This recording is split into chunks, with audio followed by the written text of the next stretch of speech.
Good afternoon, everyone. Welcome back to the channel. Cows are getting ready to go into a new place. I never thought in a million years that I would release the cows where they're about to go, but every year I seem to get a little crazier with my ideas and build a little bit more confidence. And I figured that I'm going to try things until the day that they don't work and they fail horribly, and then I'll know that I'm never gonna do that again. So let me show you what I got going on. So we're getting ready to move the cows over to the 4-acre lease next door. We're back home on the home ranch. You might recognize this gateway. They normally come down through here. I've just created a little alley to get over to the 4 acres next door. Sometimes I leave them here for, a couple, 3, 4, 5 hours, let them graze this down because obviously it's pretty thick. The permanent perimeter fence for this back 2.5 acres is right here with these T-posts. So I like to have this opened up, send it back through there, and then we start strip grazing all the way through the neighbor's 4 acres over there. Well, I am trying to just buy as much time as possible. One thing that I did this spring that you might remember is the little meadow next door that I also lease next to that planted annual field. I ran the temporary perimeter fence through the woods, and they cleaned the woods up really, really well. I've never done that before, and it worked, even though they were only there for a few days. So I started thinking, this area, this is the very back of our home ranch, of the home property. It goes up into the woods a little bit. There's a creek right here. But usually up until mid-spring, all the way through, honestly, late fall, this is pretty unusable because as you can see, it's like Vietnam back here. It gets so thick. Now, normally I can get the tractor back here. I can kind of mechanically control this, but I have not been back here at all this year. We've got so many tree limbs down. We've had some monster storms. This big guy, man, I don't know how old this tree is, but I'm sure the video's not doing it justice to scale the size of this thing, but I'm trying to buy some time, and I figured the cows can act like goats at times. Let's see if they can clean this up for me. It is hot, man. It's low 90s actual temp, and with the humidity and the heat index, we're pushing 100. It's been like this for a couple of days. I'm trying to remember where I left off.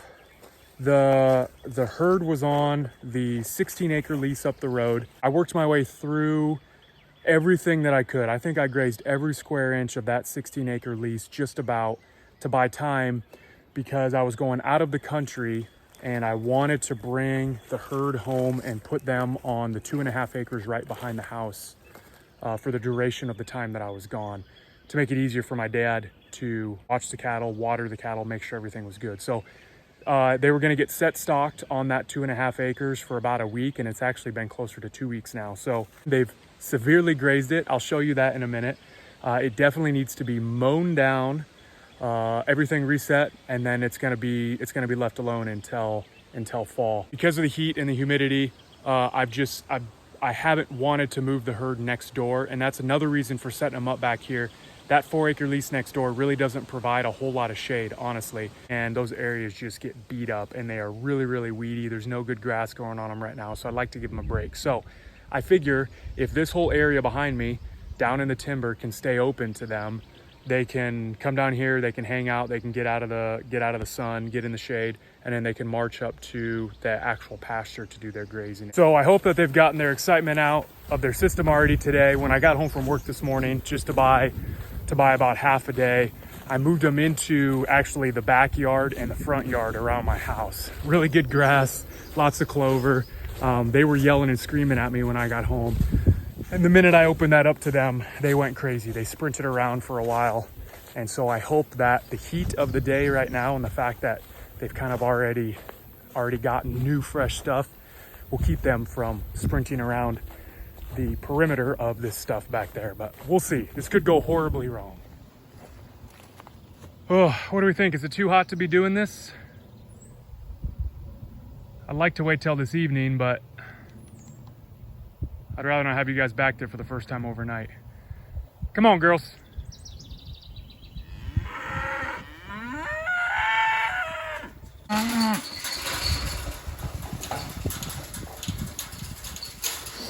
Come on, kiddos.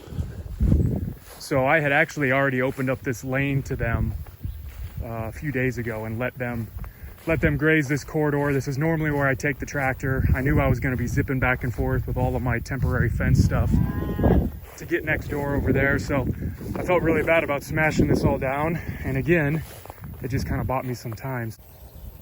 They seem to be super chill and relaxed, which I like to see.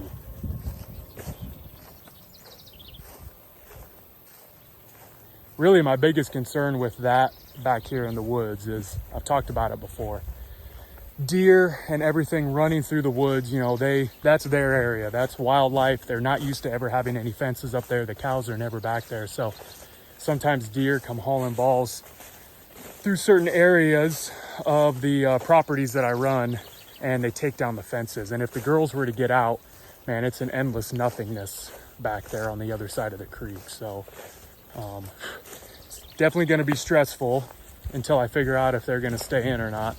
Not to mention I've got one more shift day tomorrow. So if I choose to keep them back here, depending on how today goes, they're going to be alone for 24 hours with literally no one around to check on them. Good mama.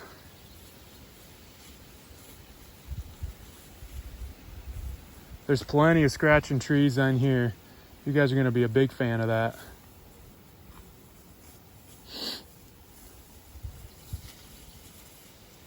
Come on, buddy.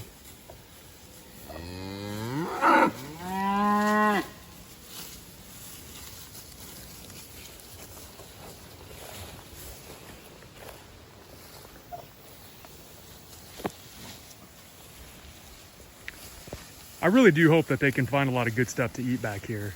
It always amazes me when given the opportunity to eat things other than normal grasses and clovers, how much they actually go for.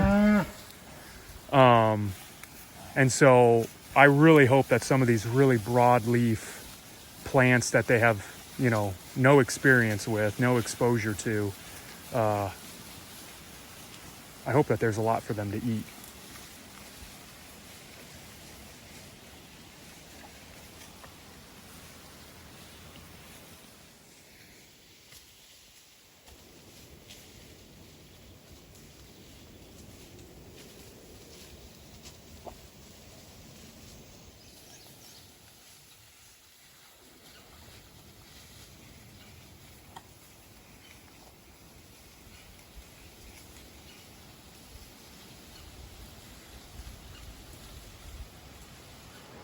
All right, well, after much trying, this thing is not gonna work again this year.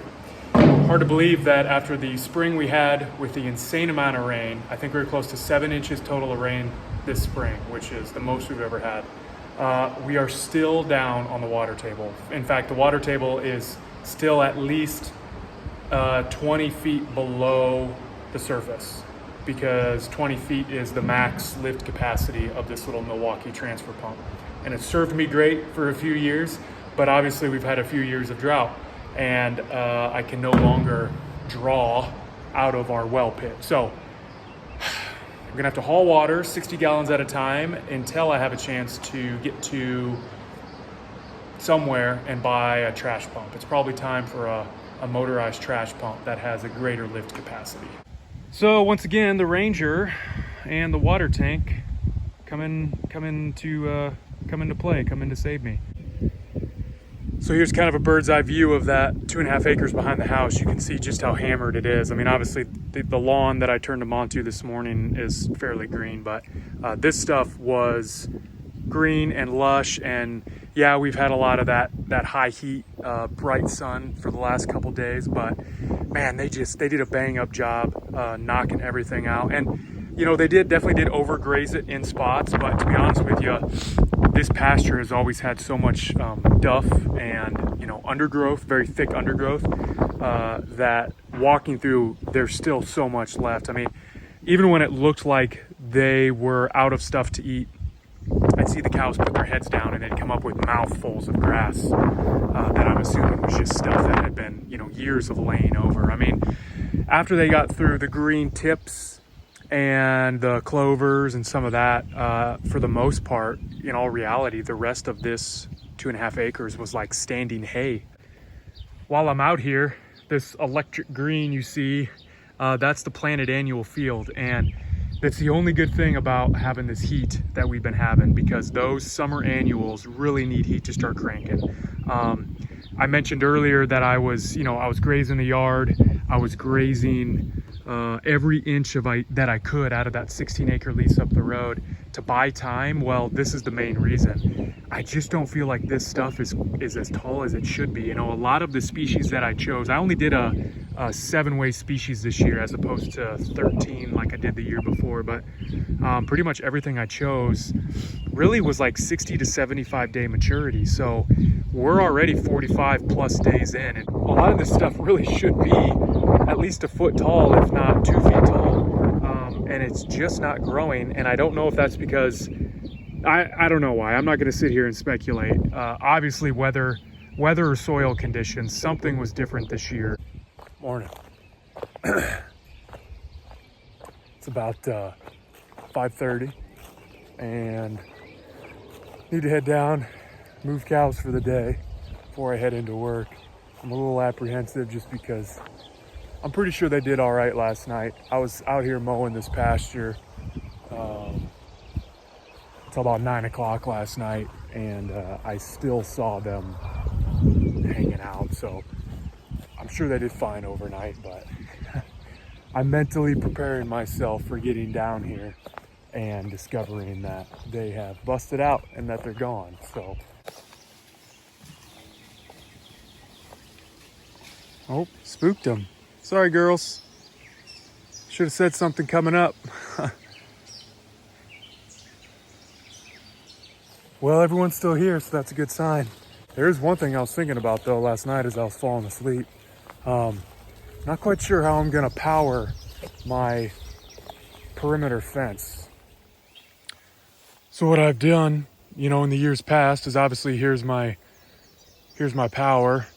I run this gate, keep them from coming back in the area that I'm choosing to give them access to this time around. And then I just use jumpers and then start jumping power over to my perimeter fence. But since this alleyway has to stay open, at least for a while, because this is where I'm wanting them to go back in the woods over there, hang out, get out of the sun, I'm gonna have to leave this gate open. So to get power to run from my unit, which is grounded down in that corner, and then jump it over to my perimeter fence, I'm not quite sure how I'm gonna do that. So I'm really gonna be trusting the girls, at least today, while I get through my shift day today, see if I can figure this out over my 4 days off. But I just don't know how I'm gonna give that power. Rake fence set up there for tomorrow, which if they happen to bust through, hopefully that'll stop them, because I only have perimeter fence up on 3 of 4 sides. This whole tree line up there doesn't have perimeter fence set up. I'm out of reels and I'm out of posts. So I got to deal with that once I take down the reels and posts for that lane that they're walking up to. So that was close. They were walking up that lane. I forgot that I left that gate open going into the front pasture up by the house. Come on, mama. And the gate was open up there. Man, it would have been a nightmare. Come on, mama. I really didn't want to walk them into that new area I just opened up, because I'd rather have them slowly find that throughout the day instead of trample it all down first thing this morning. But that was the only way I could stop them from continuing to walk all the way up there and get out. Man, I'm so glad that they behave and they listen. Come on, mama. So I guess we're gonna walk them over now.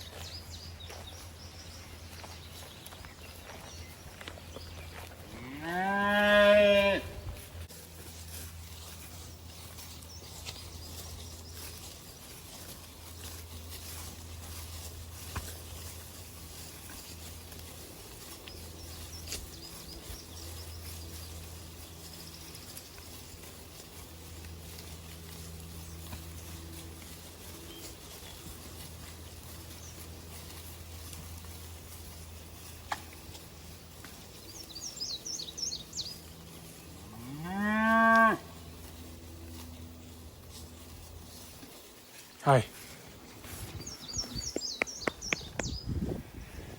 Well, I was kind of banking on having them having more to eat this morning in the area I gave them yesterday. Part of one reason why I didn't give them too big of a chunk for today. So I really hope that they don't graze this down first thing and then start testing the fence line. Be a huge bummer, but oh well, they know where their water's at. They know where their minerals at. Come on, Mom, let's get some food. So hopefully, even if they bust out, they're gonna stay close, knowing that they have to come back this way anyway. So stressful day at work while I wonder if they're still in where they're supposed to be or not.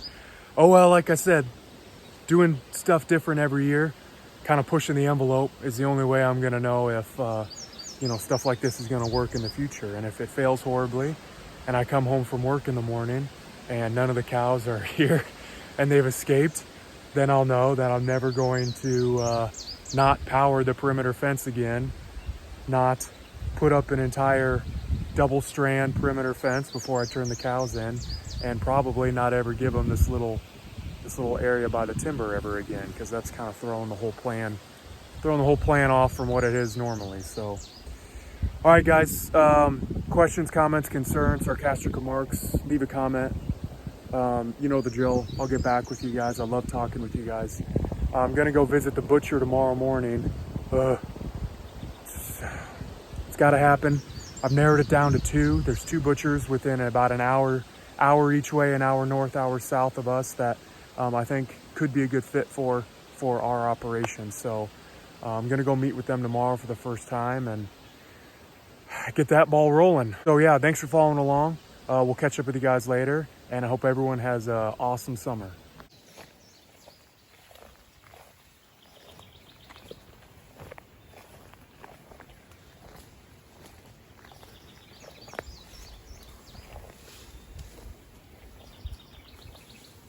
Can you guys and girls please be good today? Please be good. Please be where you're supposed to be when I get home in the morning. Can you keep everyone in check for me, Mama?